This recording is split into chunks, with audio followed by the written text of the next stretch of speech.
उषा के 2 बेटे थे, ऋषभ और सुनील। ऋषभ उसका सौतेला बेटा था। उषा हमेशा ही अपने सगे बेटे सुनील को ज्यादा प्यार करती थी। सुनील की शादी हो चुकी थी और ऋषभ की शादी भी निशा नाम की लड़की से हो जाती है। उषा सुनील की पत्नी कीर्ति को ज्यादा प्यार करती थी।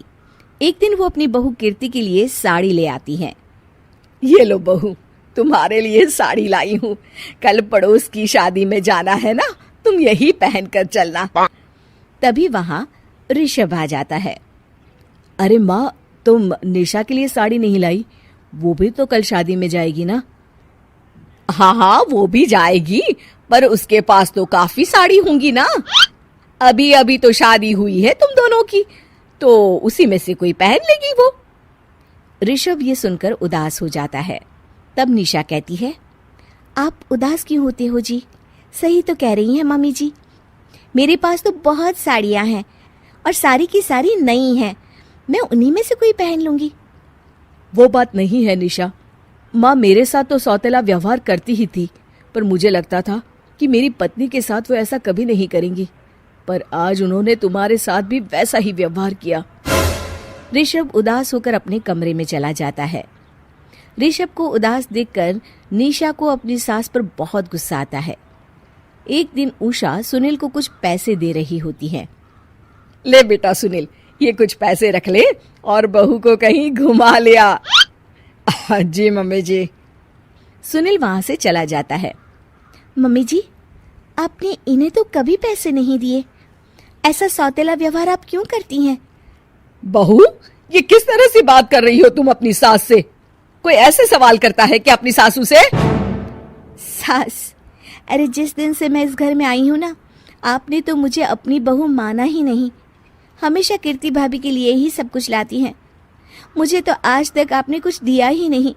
क्या मैं जानती नहीं कि आप ऐसा क्यों करती हैं? देख निशा, तू अपना काम कर समझी। मेरे से बहस करने की कोई जरूरत नहीं है। तभी वहां ऋषभ आ जाता है। निशा, माँ से ऐसे बात नहीं करते। तुम जाओ अपने कमरे में। हाँ, जा रही हूँ। मुझे भी इनसे बात करने का कोई शौक नहीं है। निशा अपने कमरे में चली जाती है और ऋषभ भी वहां आ जाता है। निशा, तुमने माँ से क्यों झगड़ा किया? क्योंकि आप तो कुछ कहते ही नहीं, बस चुपचाप सहते रहते हैं। किसी को तो आवाज उठानी होगी ना। कोई बात नहीं निशा, तुम गुस्सा मत करो, शांत हो जाओ।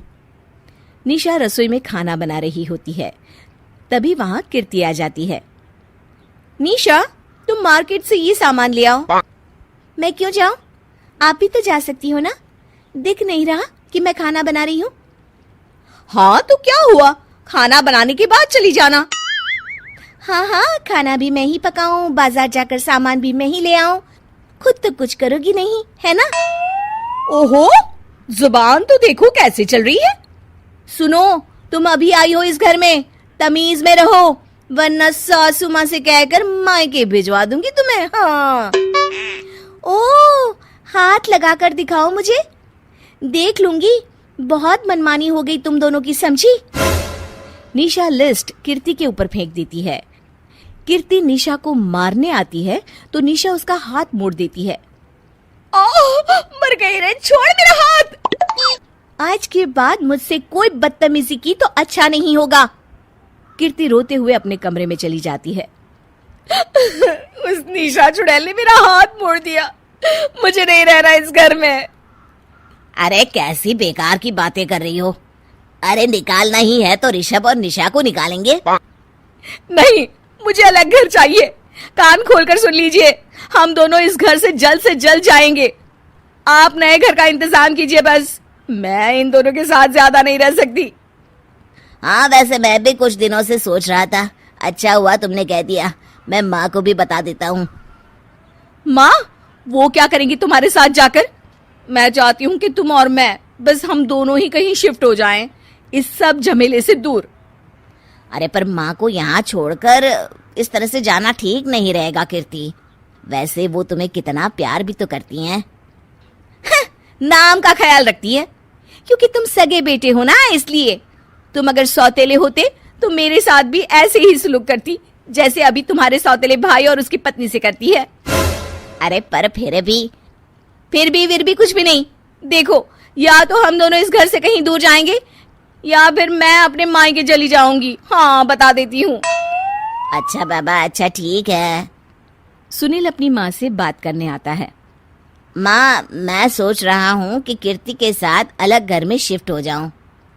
अरे वाह बेटा, ये तो बहुत अच्छा सोचा है तुमने। कब शिफ्ट होना है हमें? मैं भी पैकिंग कर लेती हूँ। अब नहीं माँ, मैं और कीर्ति ही जाएंगे बस। आप तो यहीं रहो, ये पुश्तैनी घर भी है ना आपका। अरे बेटा, तू तो मेरा सगा बेटा है, तू ही मेरे साथ ऐसा कर रहा है, मुझे अपने साथ ले जा बेटा। तभी वहां कीर्ति आ जाती है।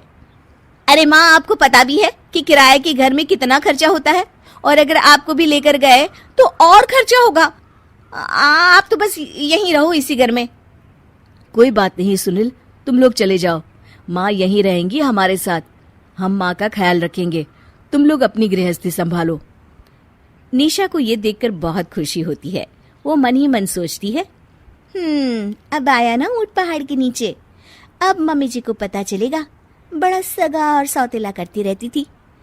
सगा बेटा तो जा रहा है छोड़कर, अब आएगी इन्हें अकल, और नहीं आई तो मैं अल्लाह कर रहूंगी। निशा अपनी सास को कैसे अपने सौतेले बेटे से मिलाएगी, जानने के लिए देखिए सौतेली माँ पार्ट 2।